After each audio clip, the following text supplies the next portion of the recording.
All of a sudden, as if it were a door, the wall opened, revealing a hidden space behind. What the fuck? It's a hidden door?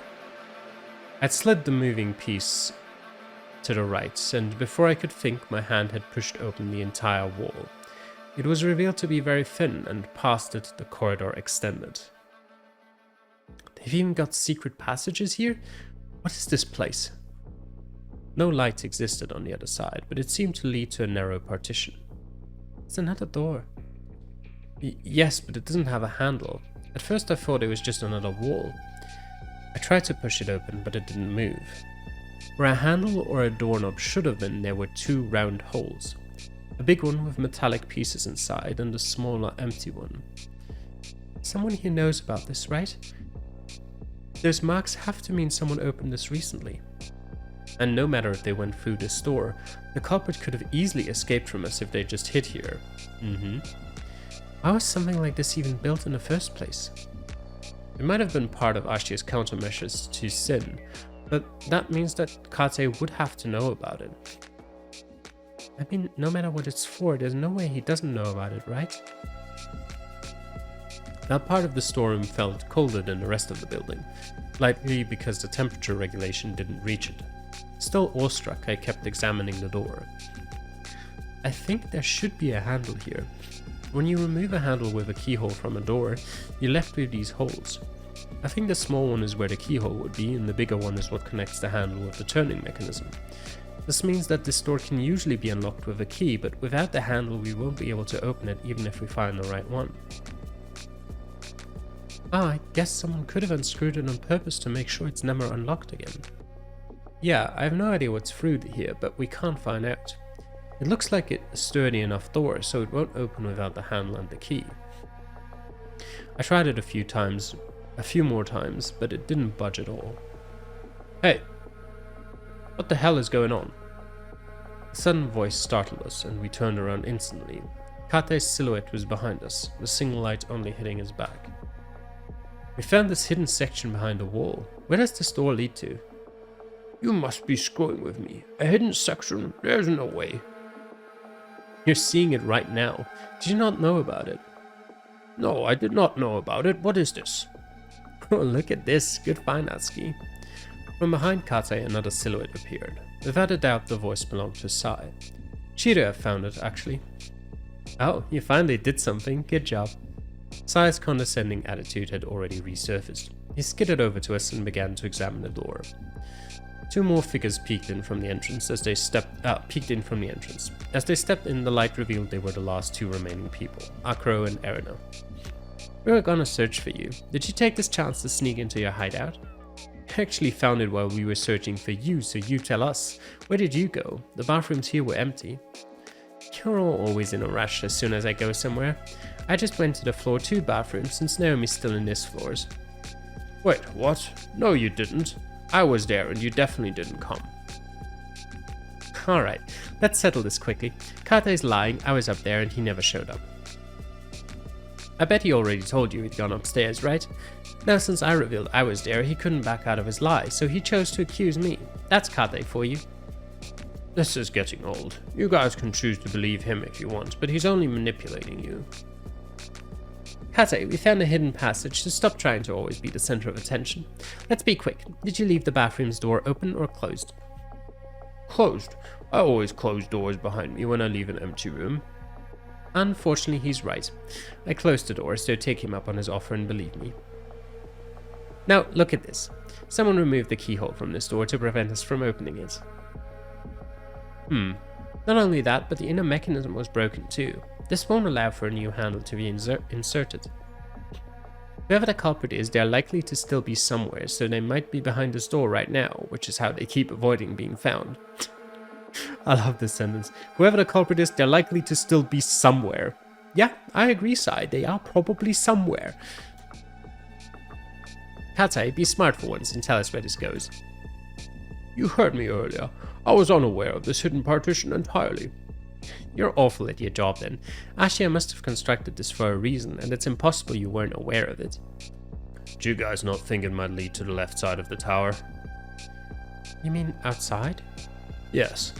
This entire corridor now stretches further than the crystal rooms. I think it might extend far enough to reach outside. That's some hope you're giving us. Kate didn't know about this door, so if it leads outside, the alarm shouldn't have blocked it.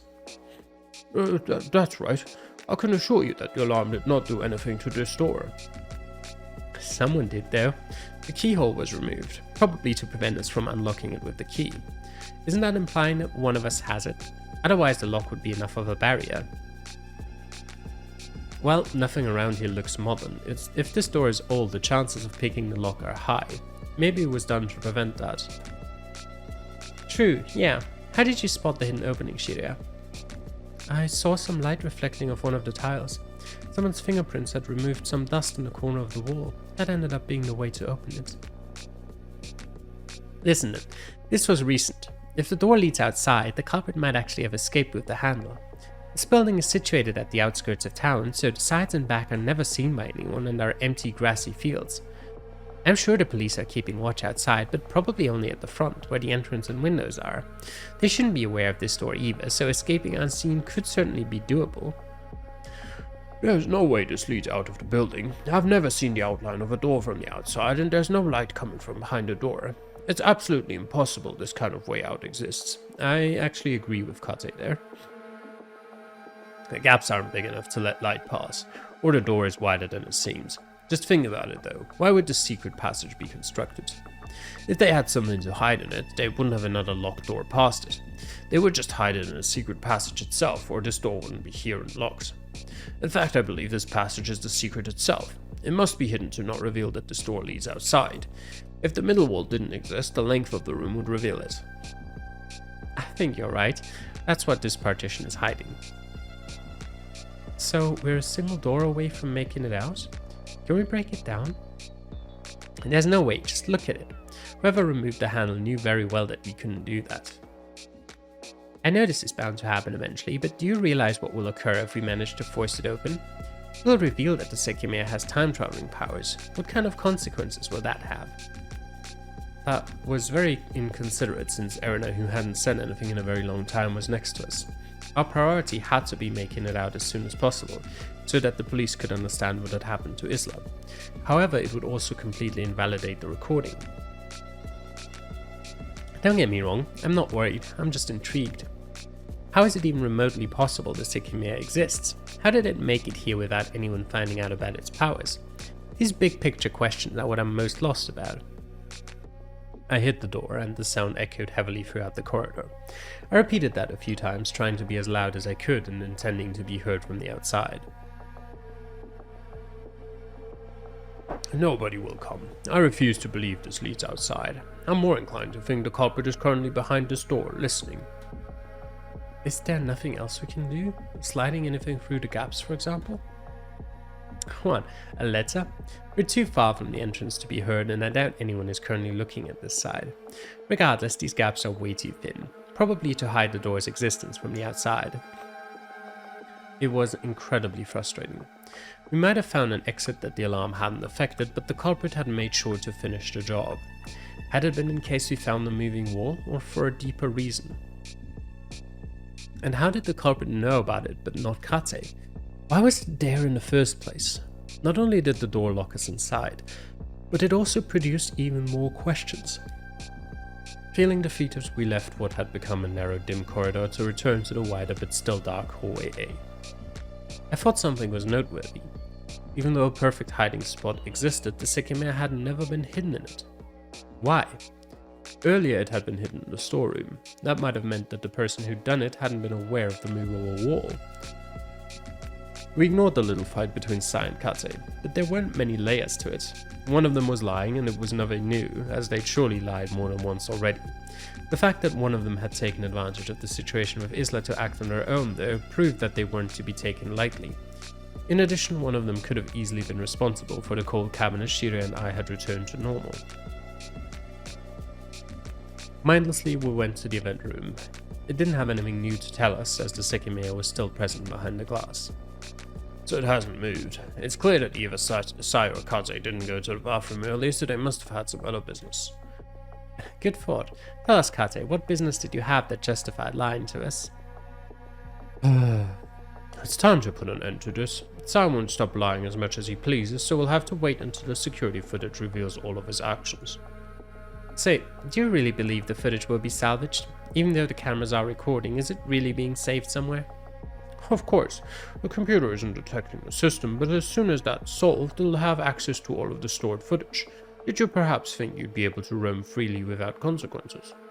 No, but I have trouble swallowing that. The culprit made sure to cut our access to the system, but why would they do that if Ashia will come in and be able to look at what happened? That's not all they did though.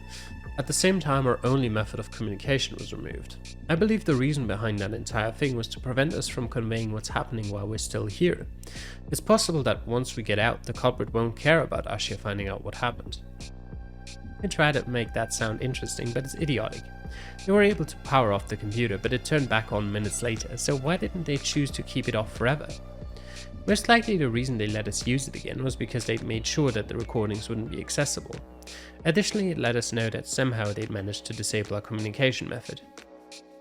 So to be honest, even though the cameras are still functional, I find it hard to believe what's being recorded will ever be seen. There's no way the culprit would be fine with being seen once we get out, so if we can't access the system, it's dubious Ashia or the police will be able to. I feel you might be right. It would also explain why they keep putting themselves in front of the cameras. Now, I understand I'm repeating myself, but wouldn't you think that the security staff member among us who conveniently avoided giving us information, has lied multiple times, and could have had knowledge of the secret passage is the most likely candidate to have orchestrated this? That's enough, Sai. Is that all you have to say? Of course, once your excuse of the security cameras will prove that I'm right runs out, you have no arguments to defend yourself with. It seemed the discussions between those two wouldn't cease until one was proven wrong. Definitely. I knew that Sai wasn't any less of a liar than Kate, but if that hadn't been the case, I would have quickly sided with him. Why don't we stop with this and wait until we can leave? Surprisingly, it was Erina who tried to calm them down. Her voice came out like the wind rustling on dried leaves. That's easy to say, but Kate will just take advantage of that again. No matter who's in the right, someone is guilty. Although we don't know who it is, can't we lock ourselves up in one place so they can't move around freely? Is anyone opposed to that? Technically, only the culprit should have a problem with it. If that was what Erina wanted, I'd attempt to make it happen. She wanted to avoid any more tragedy and only intended to wait for external help. Locking ourselves up, isn't that going a bit too far? Why would it be? It implies we're all being sincere, and if something happens while we're staying somewhere, it means the culprit was never one of us. Could we even do that if we wanted to? I doubt it. We can lock the bathrooms, but they're not big enough for all of us. Are there no other places? What about the security room? Didn't Kate have the key for it? We won't be able to lock ourselves in there. From the inside, the lock can be undone with just a doorknob. What about the lobby? The hallway doors are locked until 9, isn't that right? They aren't. Permission to move ahead is simply not granted until that time. They can be locked though, but I don't have the keys. I don't understand this whole discussion. Why do we need to lock ourselves in a room anyway? Why not just stay in a room? And make sure everyone stays in there. If someone needs to go to the bathroom, everyone goes to the bathroom. No problem. If someone tries to leave, they're the culprit. Done. You're making it way more complicated than it needs to be. If we do this, we'll have to commit to it. Locking ourselves in a place with the key to unlock it doesn't prove anyone's sincerity, since they could leave any time they wanted. But that's all we could do if we managed to find the right keys. We won't be able to lock ourselves inside and leave the key out because the doors won't close if the deadbolt is set. Are you all forgetting about the attic bedrooms? We saw they had a keyhole, one had a working chain, and they're spacious for all of us. Could they work? Wouldn't we run into the same problem? I turned around and after staring at the door for a short time, I spoke. I don't think so, actually. I can think of a difference that would let us lock ourselves up without being able to leave. The silence let me know that nobody would directly oppose me. I began to walk until I thought of a question to ask. Oh, does anyone have the cabinet key? If we're gonna stay put, let's make sure to lock the cabinet too and keep the key with us. It's possible a duplicate is possessed by the culprit, but there's nothing that actually proves that. Once again, nobody said anything. If thought, it has to still be where I left it, on top of that bed in the attic. Let's see if it's there then. We took the stairs up. The elevator had already been out of commission for a very long time, and it was better to keep it like that, as it had caused us a few headaches during the short time it had worked. It's actually still here. Good. Surprisingly enough, the key hadn't been taken while everyone had a chance. I picked it up and glanced at the door. I messed with it a little. It appeared to be a double-cylinder lock, meaning that to unlock it, the key would be needed from each side, as opposed to the security room's lock. It's going to work. We won't have to lock it either. Oh. I went ahead and looked through the drawers I'd inspected earlier. First, I took out the key to the room. We'll have to leave this outside. Now I'll say how we can technically do this, but it's not exactly a smooth way. The second thing I took out of the drawer was a screwdriver. Admittedly, what I'd thought of had been inspired by the secret door we just found. Removing a handle is incredibly easy. We can take it out, leave it outside, and close the door. Since we'll be unable to turn it, even though the door will be unlocked, we won't be able to open it. That's the big difference with this door, as the handles of the crystal floor don't have visible screws to detach. Since the keyhole isn't on the handle itself, we would need to leave the key outside. Otherwise, we could still get the door to open by inserting the key and turning it. Even though the lock wouldn't be set, it would act as a turn of a handle and the door could be dragged open. On top of that, we can remove the outer handle as well so that the culprit can't easily make their way in. Finally, even though we'd hide the key outside, if a culprit found it and wanted to enter, they couldn't do it. They could find the key and open the door like I just described, but we can set the chain from the inside. If we do this, the door shouldn't be opened until the police enter the building. There's no way it'll be broken down. It's a wooden door, why would it not be broken down? Nobody was sure what to say. Personally, I knew that it meant giving up on understanding the Sekimeiya's mechanics, but after what had happened to Isla, it was clear that something terrible could come out of it. You must be joking. This is Ashia's special place and we're currently being recorded. You don't understand what will happen if they see us ripping the handles apart. Honestly, who cares? It'll be easy to reattach them. We have Sai's watch, so we could do that right as the tower opens. But unfortunately, we'll have to leave the handles out of the room, or else we could leave at any point. This reminds me, what time is it? It's been a while since the last time I checked it. With a brief sigh indicating that he wasn't fond of my proposition, Sai turned his wrist. I looked at his watch and saw that the display time was 14:56. Almost 15, I see. We're past the halfway point, so with all that's happened, let's spend the last 6 hours calmly until the police enter and we can have a better understanding of what's been going on. It was an easy way to finally test the recording. If after we waited those last 6 hours and nothing happened, we would have to have a long discussion about it. This is what I wanted, thank you. Erina's gratitude was the ultimate deciding factor. We'd lock ourselves away from the Sekimeiya, ensuring that its powers wouldn't influence our peaceful wait. Hopefully, we'd also be preventing the culprit's plan from moving along. I'd go lock the Sekimeiya cabinet myself, but we're trying to act together by doing this. Let's avoid separating now and creating chances to prepare anything. Any objection? Sai and Kate rolled their eyes, but they kept quiet. If we were alone, since both Sekimeiya would be locked into place as well, nobody could use them. Everyone looked uncertain and Sai looked a bit sad. He'd made it obvious he was enjoying his time in the tower, so he might have gone from thinking that he had another 6 hours to play with a time travel device to realizing that it was already over. We entered the event room and saw that the Sekimeiya hadn't moved. I made sure the glass was properly adjusted and I manually locked it. From that point on, only the key that I had could open it, so I possessed the keys to both Sekimeiya. Regarding the locker key, I'd have to surreptitiously leave it somewhere in the bedroom after waiting a while. That way anyone could have had it. Finally, we went up again. We'd just gone through staircases 18 times, so we were pretty exhausted. The idea of waiting calmly in a bedroom with 3 big beds started to sound slightly more pleasant. We'll be here for 6 hours, so it's the right time to use the bathroom. Once inside, we'd have no way to exit, so everyone made sure to prevent a future disaster. All of us went to the bathroom one at a time, and when we were set, Sai spoke. Sure, if we're gonna do this, let's do it well. We're dealing with a culprit who has teleported and gone back in time before, so regardless of whether they're one of us or not, we need to keep that in mind. We need to make sure the door won't be opened no matter what, but a single key can ruin that. He went to grab the bedroom key that I'd left on top of the drawers. Kate, are you sure the key in the other bedroom won't work? I said it earlier, they're not interchangeable. Sam moved from one room to the other and came back with the key for the neighboring bedroom. You're right, they're different. He attempted to insert the wrong key into the door's keyhole, but it only went halfway in. He went to return it and closed the door behind him once he came back to the hallway. Now, there have been instances where we thought the Sekimeiya might have teleported. The first time was when it appeared in a storeroom, but recently it appeared inside the cabinet next to Isla. Asuka and Shira could have put it there, but if they didn't, it might have teleported itself. That's not at all a random location either, so if it was part of the culprit's plan, there's a chance they understand how to exploit this self-teleportation. It's more likely they moved it themselves, but keep this in mind.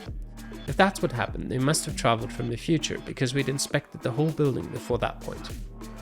If we're gonna stay here until the end, that means that none of us will have the chance to go back in time and move the Sekimeiya. The four main possibilities are, the culprit isn't one of us and we kept missing them. The Sekimeiya teleported there randomly. The culprit made the Sekimeiya teleport there without touching it. One of us will go back to the past after spending 6 hours here. No matter which one is right, before we lock ourselves away, we need to thoroughly inspect this bedroom, both levels. If a Sekimeiya is already here, the imprisonment wouldn't mean anything for the culprit, as they could leave at any time after making sure nobody else is in range. However, a key would do the trick too, and we've seen that replication, in some way, has occurred. We found 2 identical suitcases and 2 Naomis. He didn't mention it, but even though I hadn't seen both at the same time, 2 Sekimeiya had to have existed too, at least at one point. Searching for an extra key to this bedroom might sound paranoid since nothing indicates it exists, but it's necessary. If we ignore these precautions, we're leaving a potential way for the culprit to escape at any time. They have higher knowledge of the Sekimeiya than we do, so nothing tells us that they wouldn't be able to obtain the key they knew they'd later hide, use it to escape, go back to the past, and preemptively hide a replicated key inside, knowing we'd lock ourselves in here. Yeah, our intention is to be safe in here, so let's search around beforehand. You're saying be safe, but at the same time, you and Sai keep implying that one of us is the culprit. They might have already killed 3 times, so if what we're doing goes against their plan, instead of escaping in this fancy, ridiculous way, wouldn't they just kill us? I wouldn't say they'd have an easy time of it, but let's see. Culprit, if you're actually here, we're gonna lock ourselves in this room for 6 hours.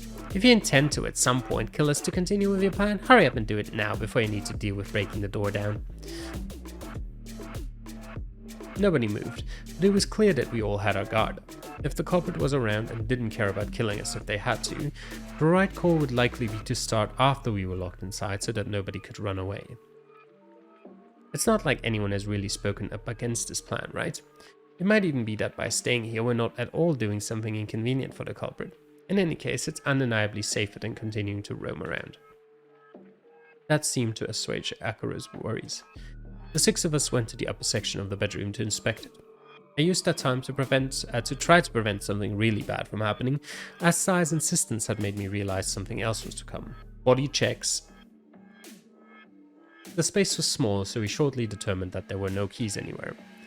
We repeated the process below, and once again it seemed nothing had been preemptively hidden, revealing that nobody had already attempted to outsmart us. We're ready then. Don't be silly, we're missing the most important part.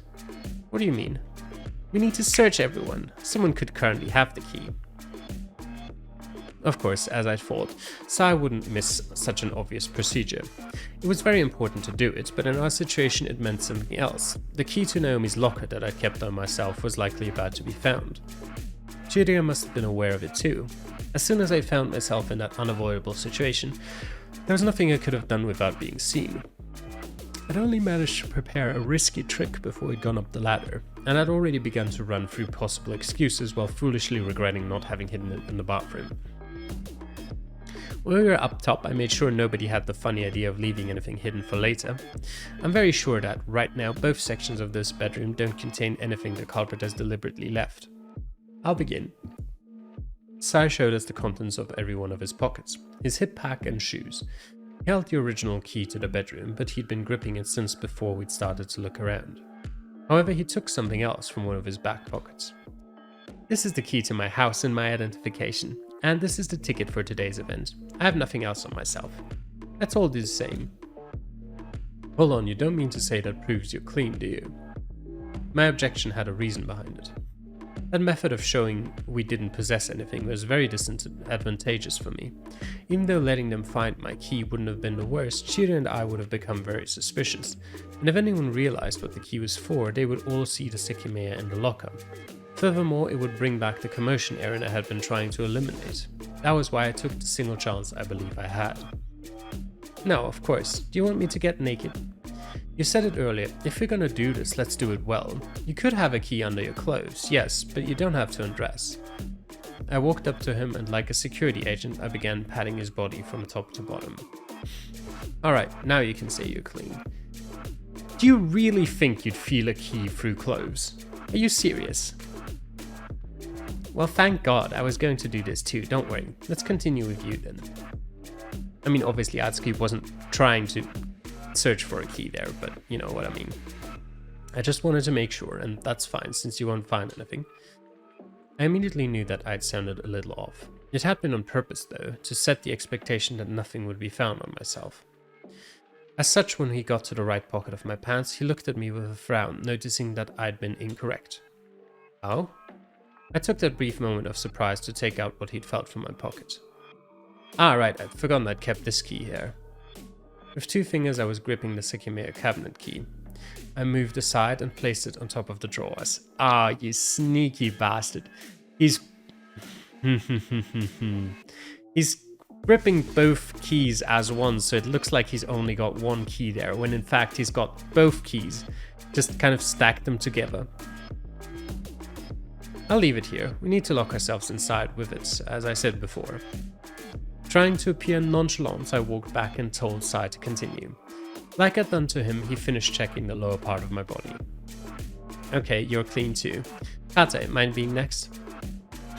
I took a deep, discreet breath. Shira had been fixing her eyes on me, but I'd attempted not to meet them. I stepped back and Kate took my place. I moved to Shira's side. She was probably wondering if I'd already gotten rid of the key. Later, without being heard, I'd have to tell her what I'd done. Despite how things seemed, it was still located in my right pocket. Okay, so he didn't actually take out both. He just kept them both in the same place and then only took out the one instead of taking out both. That is very risky to do, because it risks Sai not just, continuing to pat down from, below where he left off, but to actually go through it again.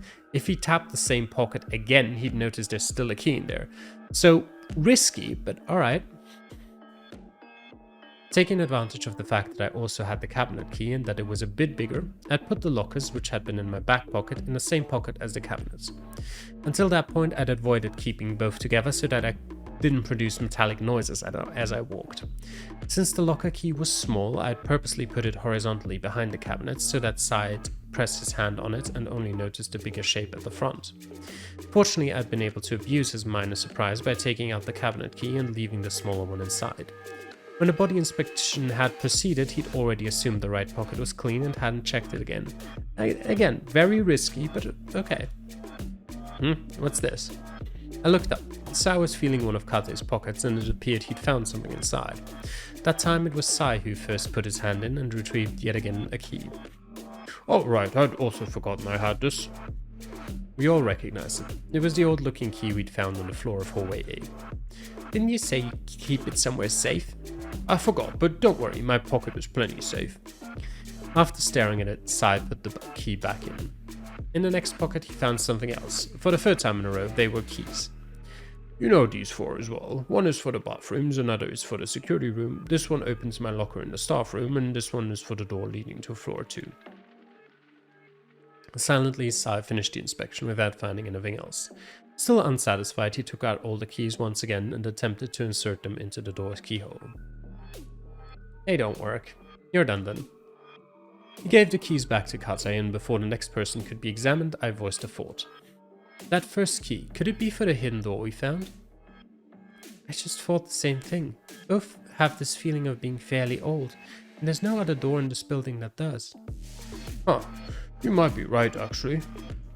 We thought the culprit might have dropped it in a hurry. If that's what happened, that could be the reason why they had to remove the handle. But the key spent a long time on the floor, so I wonder why they didn't retrieve it before we found it, since at some point they must have already left the suitcase in hallway C. We went quiet at the mention of the suitcase. We'd more or less assumed that Naomi had left it there, but we weren't sure anymore. You're right, maybe they wanted to avoid every possibility of being spotted and didn't want to step into hallway A. The fingerprints that you saw, are they clear enough to be useful? If the police can figure out who they belong to, that could be a path to the culprit. I'm not sure. The clear ones were all replaced by mine, but there might have been some more around because you need to push the wall in order to open it. I see. If the culprit doesn't erase them upon realizing that we found them, some should still remain. If they're one of us though, the fingerprints won't mean anything since it won't be provable that they were left before we found the door. Yeah, there's one more thing too. When we discovered the secret door, my first thought was that someone must have bypassed our searches by hiding there. However, even though the light wasn't very bright, what Shira and I initially saw were 3 distinguishable fingerprints. I don't think any were overlapping. You mean that the door had been recently opened only once? From hallway A, maybe. If it was only opened once, it can't be that someone went to hide there all the times we searched unless they spent hours inside. That would maybe indicate it wasn't one of us though. Huh. I suppose they could have used the Sekimeiya to teleport inside without opening the wall, but that doesn't sound likely. Anyway, who's next? Shira volunteered. In her case, nothing was found in her clothes. Her purse was almost empty and only contained a wallet, 2 of the 3 tickets we'd bought for the event, our personal identification to match the tickets, and the key to my house. Akro was next. In the same way, his inspection was handled quickly, and once again, personal keys, his identification, and his own entrance ticket were all we found on him. It wasn't surprising, as the same kind of body search would also be performed before entering the tower. Alright, done. Finally, I don't mean to suspect you, Erina, but ignoring you would defeat the purpose of what you're trying to accomplish. I know, that's fine. She moved ahead. Usually it would have been worth considering that the person who had proposed the arrangement might have had a secret reason, but I knew Erina had been genuine.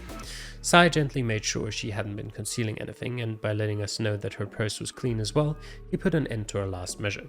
Personal keys and identification had also been found in her purse. We were specifically searching for hidden keys, so even though it was normal, we all possessed ours. Sai made sure to confirm that their shape didn't match the bedroom's doors. Good, this went well. Now doing what I explained should be easy. Since nobody had any complaints, I took one screwdriver out of a drawer and compared it with the screws that kept the door's handle attached. It'll work. It's not a perfect match, but it'll definitely suffice. We wanted to hide the key and outer handle outside, right? There's not much of a point to it, since the chain will prevent anyone from entering, but can you think of a good place to hide it? I feel that under the carpet of the bathroom should be enough. As you said, it's not too important. Regarding the handle, there is no great spot that comes to mind, but it would be pointless to think of one. The attic's full of removable handles, so the culprit could probably unscrew one to use it on the door if they really wanted to open it. In case that happens, we have the chain to rely on. That sounds fine, yes. From the hallway, we clearly saw Sai leaving the key under the carpet without any kind of trick involved. There it is, only one thing to do then. We all moved back inside. With the big screwdriver, I removed the 4 screws of the inner handle, which fell on my hands. It'd be great if we could use this on a storeroom door.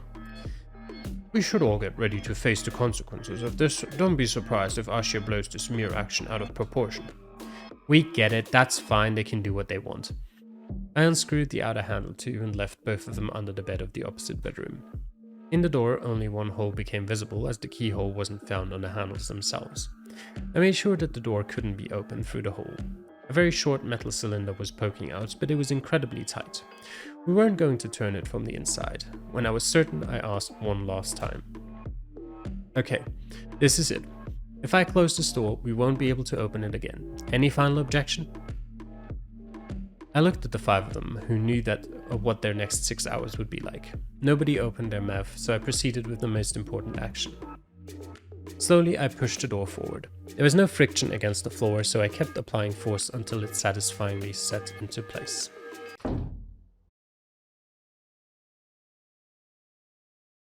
We sealed ourselves in. Surprisingly, it had taken a fair amount of concord, and it was clear that being originally Erina's request, nobody had wanted to go against it. Any regrets were no longer meaningful. As the icing on the cake, we set the chain. I attempted to pull the door inward and push it outward, and as expected, it didn't budge. It had become a barrier from both sides, and the only way to unlock it would be by letting the police know where we'd left the key and detaching the chain for them. Cooperation from both sides was needed.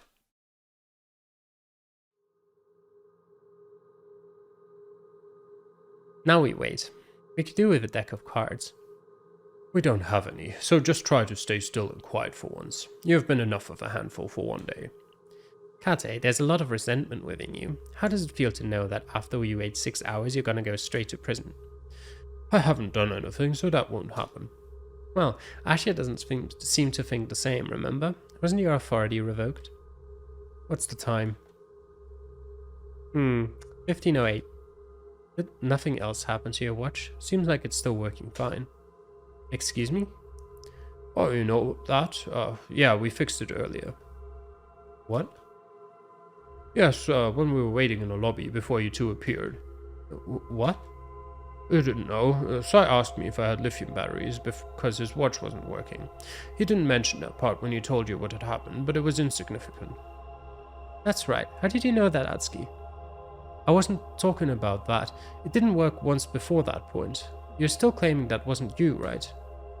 Probably, since I don't know what you're talking about. It was convenient that Kate had the right type of battery in the security room. What time and date was displayed when you changed the battery? Some minutes earlier than the time shown on the computer, which is when it must have stopped working. Then I synced it properly again. Is that so? I don't know what you two are talking about, but I bet Sai failed to look innocent again, right? Your irony knows no limits. Are you already thinking about how you lied to the police? Stop. We decided to stay here to end these discussions. I know, we're already locked in, though, so I have to rub it in Kate's face. I bet he's crying internally since his plan can't be finished now. But Kate was right. Sai had noticed his watch had stopped working again, so like I had done, he'd asked for lithium batteries. That was further indication that he remembered the time he and I had fixed the watch. I'll go up and wait there. Before the conversation snowballed again, Erina was the one who stopped Sai. To get as far from the door as possible, she chose to go rest in the upper partition. I knew that the illusion of tranquility was well achieved there, so taking advantage of her opening, I decided to follow her. We will too. Separating ourselves into two groups of three will be the best way to utilize the space. Taking my cue, Shirya went up with me. It seemed that Erina wanted to distance herself from the commotion that Sai and Kate continued to spawn, so by claiming the upstairs area for ourselves, we at least had a chance to remain unbothered for a long time. Erina was sitting on a bed. She didn't pay much attention to her presence, so we silently sat on the opposite one. Although 6 hours still had to pass, I promptly realized that I was still very tired. It was possible I could fast forward to 2100. We'd closed the hatch that separated the two partitions, so we couldn't hear the people under us. If they decided to keep arguing with moderate voices, we wouldn't hear it. It was time to disconnect. I've been actively trying to piece everything together, but after choosing to abandon that, only time would force me to go back, in a case that something horrible awaited us at the end of the road. At least that was what I'd been ready to accept. You two didn't do anything to Isla, right? Taking both of us by surprise, Erina broke the silence she had set up. We raised our heads to see her deep eyes peering at us. Absolutely not. We were sleeping in the other bedroom when everything happened. Is it possible one of you left while the other was sleeping? There's no way that happened. Do you two trust each other that much even though there's a killer around? Are you two related? I saw that only one of you had personal keys. We're just friends. It's unfortunate that we have no way to prove it, but I promise that we left after she'd already been found. Earlier, I thought that Sai had a point. Why did you go straight to the lobby from hallway B without looking at the cleaning room? That had been my mistake. I should have acted as if we had already seen the cart and the missing Sekimeiya, but without a second thought, I tried to appear surprised to make it seem like we'd never entered the room and couldn't have hidden it. It might sound iffy, but what we said earlier was the truth. We went to the bathroom and then checked the event room and the lobby, where we thought people could be. Then is Kate the only person who could have done it? Him? Right, a lot of things regarding his whereabouts still don't make sense, but it shouldn't be that straightforward. It could have been an accident caused by the Sekimeiya. It was no accident. Isla saw something inside that cabinet, so she must have been lured there. Kate could have made her disappear. He's known about the Sekimeiya for longer than anyone else. And he appeared before us after he'd left Isla's body in the cabinet. You two have experienced what the Sekimeiya does, but I don't know how to think about it. It's possible that she was sent to the cabinet from the future, right? Isn't that similar to something you said a while ago? If that happened, it could have been anyone, but she would have to still be alive. It was clear that Erina was attaching herself to the slightest gleam of hope that still persisted. The recording had said that Isla would be alive in the future, so Erina needed the time to pass to know if there was any trust left to be placed in it. She must have suggested waiting in a room in the hope of nothing occurring at 2100. I've been thinking about it, but I don't know what could have happened. I'm sorry. I wanted to give her even more hope, but I stopped myself, knowing that it would only make things worse if I was wrong. Even if Isla would somehow be alive in a month, her fate had already been shown to us. She would end up dead in the Crystal Floor's cabinet, even if she had to travel there from a month in the future. At least that was what I thought, until I remembered that the two Naomi bodies defied that belief. I believed that no matter what had happened to Isla, being dead inside the cabinet had to be the end of her path. However, two identical corpses hinted that the Sekimeiya could have some sway even after death. That was the actual hope Erina had to rely on, as the recording didn't guarantee a bright future, even if it turned out to be legitimate. In that instant, I felt a bubble of hope growing in my head. The Sekimeiya hadn't had any apparent effect when it had touched Isla's dead body, even though we might not have seen it immediately. If, as I'd speculated with Naomi, that had created a living version of her at an earlier point in time, my thoughts were directed to Mia once again. But that bubble popped as soon as images of her burning pieces of flesh appeared in my mind. The Sekimeiya had to exist somewhere, 2 weeks in the past, but how could I touch a body that had been blown to pieces? I forced myself to stop thinking. The three of us present in the room had all lost someone very dear to us, and somehow we all silently prayed that they could be brought back. It was cruel to consider that there was a culprit somewhere who had killed at least once, possessing a higher knowledge of how the Sekimeiya worked, exactly what all of us needed the most. It's my fault, isn't it? It doesn't matter who did it. I brought her here. What? I bought the tickets for today to make Isla happy. Instead, It should have been me. Why would anyone want to hurt Isla? I had no idea how to respond to something as dark as that, and Shira clearly didn't either. We lapsed into silence for a few minutes. Part of Erina, I was sure, believed that Isla was still alive somewhere, while another part accepted that she was dead and already mourned her. Do you know about Akashic Park? The amusement park? Yes. I'd heard about it. It was an amusement park a few hours away from Yoshibana. Apparently it was surrounded by mountains and it competed worldwide for the largest park in size. Its selling point was that it contained all possible configurations of every ride in the world, so despite my low interest, it had piqued my curiosity more than once. Might have thought Isla was obsessed with the gems downstairs, but that didn't even come close to how much she wanted to go there. She brought it up countless times, but it's really expensive and I've always been a bit afraid of malfunctions. I was going to have more money than usual this month since it's the end of the year. I decided to finally give in and surprise her with a trip after Christmas. I told her about it less than a week ago, in case she preferred to hold off with the money and plan a trip during the summer instead. Even though she was really excited at first, she actually told me that she didn't want to go. I couldn't believe it, but she said that she didn't want to leave her friend alone while she went to have fun. At one point she also said that she would only come to see the Sekimeiya because the tickets had already been bought and that she didn't want to make me waste money, even though she'd started to talk about her friend before we bought them. I told you the other ways in which her behavior changed, right? I forgot one. Sometimes she hid something from me. A small object, I believe. A small black object? Uh-huh. That's what I felt. I noticed that a few times she'd keep her hand in a fist for a long time.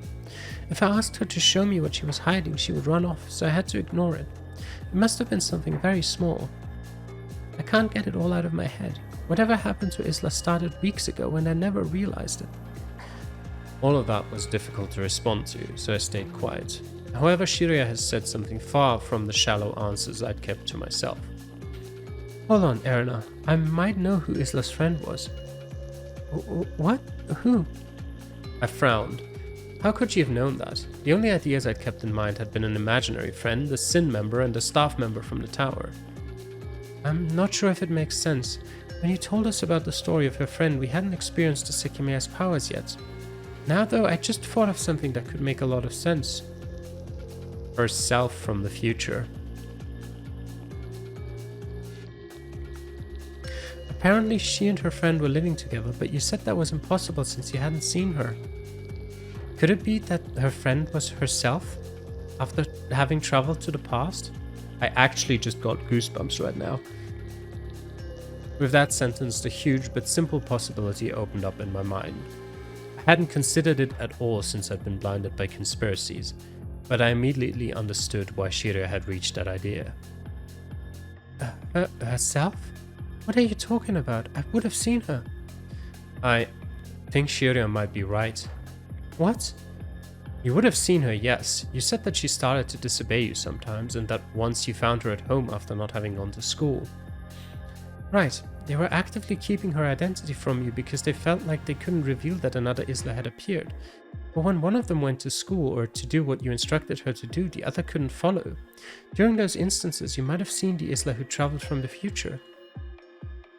What? Did I just imagine that her behavior changed? She distanced herself and spent much less time with me. And this is one of the few things that explains it. Why else would she hide a friend from you? She didn't have bad intentions, and neither did her friend. We watched my favorite movie together, and it was her favorite too. She went to the aquarium last month just like us. I recalled a few things Erna had said. The way Isla described her friend made it sound as if she'd made up a persona that had her own traits and had experienced the same events. However, it was herself from the future, wasn't it? She wasn't lying. Why else would she refuse to go to the amusement park? Both of them couldn't go at once, so she must not have wanted to leave her behind, knowing firsthand how much she wanted to go too. Then, right now, she's outside? It's what Isla said. She's waiting for me outside. That has to be it. She will exist in a month. I didn't want to deny it, but it wasn't that simple. In fact, nothing about her fate had changed. I could assemble things the following way. When Isla disappeared from the cabinet, she went far into the past. The range should have been a lot bigger, but we might be wrong about that part. In a month, that Isla will somehow enter the tower. Tragically, no matter what I thought up, the following step had to be. Isla travels to the past and ends up dead in the cabinet. There was no way to end it differently. However, even though the voice recorder had appeared in Isla's purse, the origin of it was still unexplained with that theory. Erna's head lowered, and her expression went back to how it had been minutes before. I don't know. I appreciate that you want to believe Isla, but there's no way what she said was true. You remember what her friend supposedly told her about today's incident, right? I tried to leave the major inconsistency for the end, but Erna was right. She told me that something would happen in the tower, but not to worry. She said that if we stayed calm in one place, nobody would be hurt. And she promised I'd be able to see and touch the Sekimeiya, so she was right, wasn't she? Yeah, according to her, there was going to be no danger. And she said that only 7 people would get trapped. Exactly, there's no way she'd say those things after having seen Naomi's dead body and after everything else that happened. Actually, this isn't what I'm the most worried about. Thinking about it, conceptually, this is something that cannot work. Conceptually? You have time traveled, right? Things that would normally be impossible are happening. You've said so yourself. That's not what I mean. We've come to the conclusion that the past can't be changed. So what we're suggesting is that Isla met her own self who had traveled from the future. They kept her existence hidden from you, and the friend let the original Isla know about today's events. Ignoring that what she was told was incorrect, the next step is flawed. She can't go back to the past and relive what she had experienced. She would have to replicate exactly what her friend had done and said, as the past would occur exactly as it had. There's naturally no way she would willingly do that. Isla said they'd been hanging out a lot, so as I said conceptually, it's incredibly unreasonable to think that she spent the time as her friend knowing how everything would play out. You saw her once when she hadn't gone to school, which should be an impossibility since she would have known you would see her and she would have avoided that. I see. You're right, it's not possible. I hadn't seen it like that. Everything we think about goes back to the same thought. We don't really understand how the Sekimeiya works. We can't say it's not possible, but the way we're currently thinking about it can't function. I've made up arbitrary rules to explain a few things that have occurred, but as long as they work, we can't discard them. If traveling so long to the past made Isla's memory fuzzy, for example, she might not have remembered the time she'd spent with herself. From her perspective, that would have been happening for the first time, so she would have acted on her own without being aware that she was repeating everything. She would have also misremembered what had occurred today and given Isla false information that she trusted completely. Alright, thank you. Instead of continuing, Erina turned around and lay on the bed while Shiri and I looked lost. Her idea had a lot of promise, but it appeared ultimately impossible until we had more information. I'd usually been able to create a patchwork design out of the loose ends of a theory, but in that case I couldn't think of anything else. Needless to say, I didn't think any part of my memory had been erased upon traveling, although to be fair, perhaps I wouldn't have realized it. Were we completely off base? Was it all just a scheme planned by someone? Before I gave up on the idea, an extra piece of the puzzle that we'd ignored came back to me. Where am I? Wait, who is I referring to in that case? Is I referring to Aski? Isla, sorry. Brain, please. Where am I? What do you mean? We're still in Ashia Tower, do you not remember? No, I know. What I mean is, what happened to me? Where am I? Following that, there were a couple of unsteady heavy footfalls, most likely someone staggering. During the next few seconds, Isla cried and nobody spoke, inside or outside the recording. Those had been words said by Isla, and were scheduled to happen in about a month. Was the dark meaning behind Isla's future actions that she'd discovered the fate that awaited her? Had she found out that she had died and that her fate had been sealed? What happened to me? Where am I?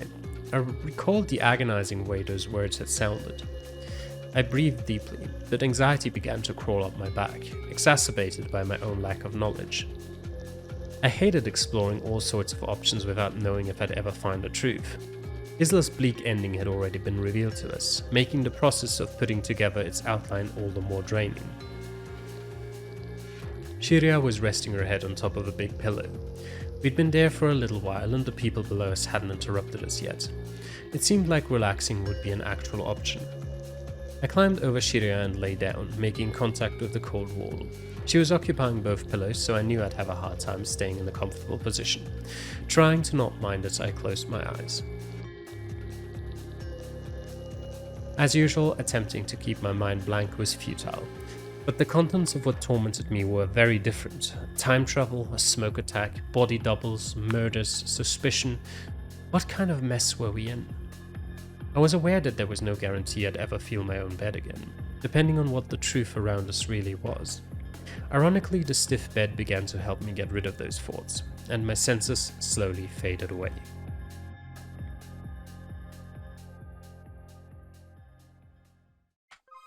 And that is where we'll end today's episode of the Sekimeiya Spun Glass.